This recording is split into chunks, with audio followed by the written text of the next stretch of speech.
Good morning students, how are you all? I hope you are fine. जैसे हमने last lecture में पढ़ा था चैप्टर 15, सो आज का हमारा चैप्टर है चैप्टर 16, पेज नंबर 118। चैप्टर का नाम है लुक मतलब देखना, लर्न मतलब सीखना, एक्सपीरियंस मतलब अनुभव करना। ठीक है, तो लुक, लर्न एंड एक्सपीरियंस, देखे जाने और अनुभव करें। ठीक है, सो स्टार्ट करते देखते किस चीज़ के बारे में बोला गया है। राइट, पहला है आपका in your classroom and at home. आपके क्लासरूम में या फिर आपके घर में यू सी मैनी थिंग्स, आपने बहुत सारी चीज़ें देखी होंगी। Some of them are listed here. आपको यहाँ कुछ चीज़ें दी गई है जैसे थिंग्स, वस्तु के नाम। What is it made of, ये किससे बनी हुई है? जैसे चेयर, चेयर किससे बनी होती है? वुड की, प्लास्टिक या फिर आयरन की, प्लास्टिक, लोहा या फिर लकड़ी की। फिर ऐसी डोर, चपाती, स्पेक्टेसेल्स, बकेट, स्पून, सूज। तो आपको ये बताना है कि ये चीज़ें किससे बनी हुई है। ठीक है, जैसे आप जानते हो दरवाज़ा किसका बना हुआ होता है? वुड मतलब लकड़ी का बना हुआ है। रोटी आटे, नमक, पानी, वाटर, ठीक है, इन सब की बनी हुई होती है। ऐसे आपको यहाँ कुछ चीज़ों के नाम है, उनका आपको बताना है वो किससे बनी हुई होती है। Okay, what is it made of मतलब किससे बनी हुई है, वो आपको यहाँ लिखना है। फिर नेक्स्ट पेज पे आप देख सकते हो अनसर्कल विच हैज वेट और मास। वजनदार या फिर जो भारी चीज़ है उस पर हमें क्या करना है? सर्कल करना है। ठीक है, जैसे वाटर, पानी, ब्रिक मतलब ईंट, केरोसिन, बैंक, फिर smoke, ice, man, air, milk, cloth, wheat, stone, paper, pen, iron, plastic, wine, would.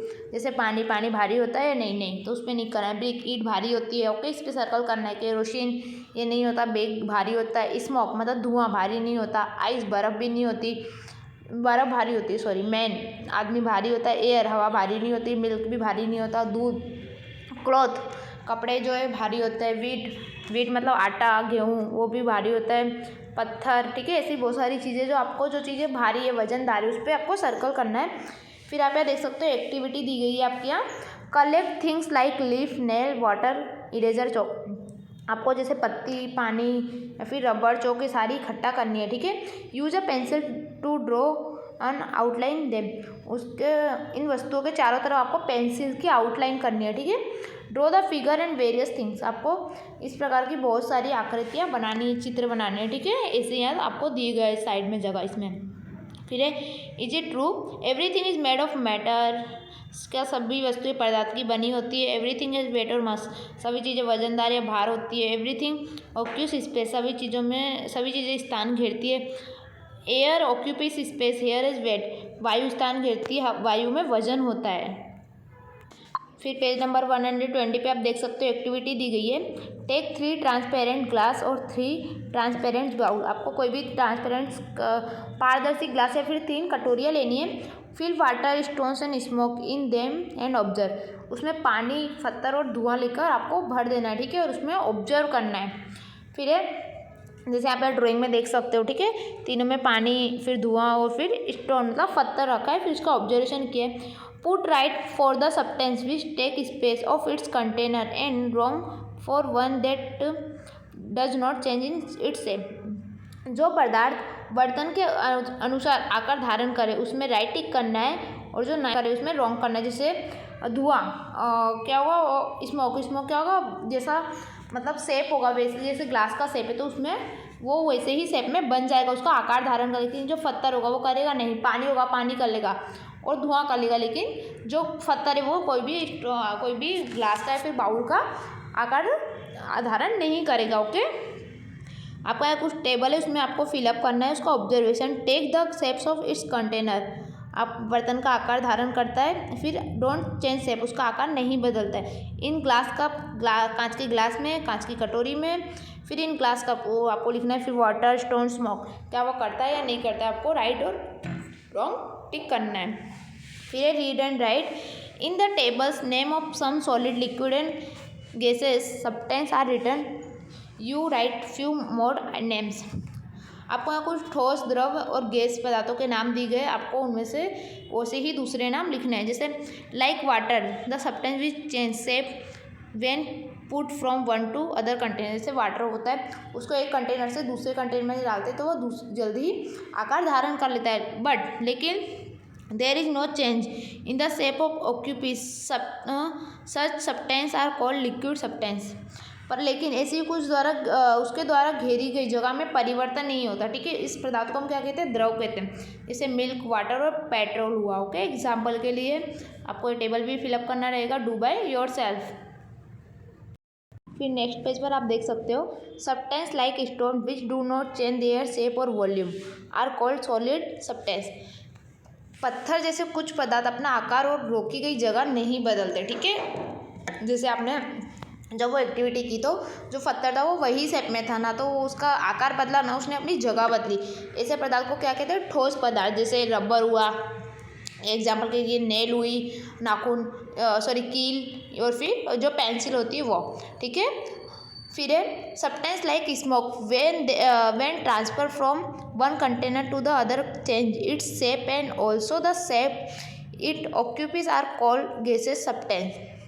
धुएं जैसे कुछ पदार्थ को जब हम एक कंटेनर में से दूसरे कंटेनर में डालते हैं तो वो क्या करता है, अपना आकार बदलता है और रोकी गई जगह में भी पात्र के अनुसार परिवर्तन होता है, ठीक है। ऐसे पदार्थ को हम क्या कहते हैं, गैस या फिर वायु कहते हैं, ओके। जैसे एग्जाम्पल के लिए स्मोक हुई, एयर हुआ, ओके। फिर आपका ये राइट नीचे वाला, सॉल्ट, लेदर, मिल्क, कैल्कोहल, कोयला, air, diesel, butter milk, steam, would, factory, smoke, oxygen, kerosene, है ना। तो आपको जो ठोस पदार्थ है, जो सॉलिड है, उनका अलग करना है, लिक्विड का अलग करना है, जो गैसेस है उनका अलग करना है, तीनों का डिवाइडेड करना है, ठीक है। फिर नेक्स्ट पेज पर आप देख सकते हो 122 पे, नेम ऑफ वेरियस थिंग्स। आपको यहाँ कुछ चीज़ों के नाम दिए गए। मेड ऑफ व्हाट, किसमें से बनी हुई है, ठीक है, वो दिए गए। What is the natural resource, उसका प्राकृतिक स्रोत क्या है, वो। जैसे पेंट किससे बनी है, क्लॉथ और कॉटन से, ठीक है, उसका नेचुरल रिसोर्स क्या है, प्लांट। फिर यहाँ देख सकते हो टेबल, ठीक है, आपको उसका वो किससे बनी होती है वो बताना है, उसका नेचुरल सोर्स क्या है वो भी आपको बताना रहेगा। जैसे आपका दिया है घी का आएगा मिल्क, ठीक है, किससे बनी होती है, मिल्क और काऊ के मिल्क या फिर जो बफेलो होती है उससे। उसका नेचुरल रिसोर्स क्या है, एनिमल, ठीक है। ऐसे आपको यहाँ कुछ चीज़ों के नाम दिए गए, वह किसमें से बनी और उसका प्राकृतिक स्रोत क्या है वो आपको बताना रहेगा।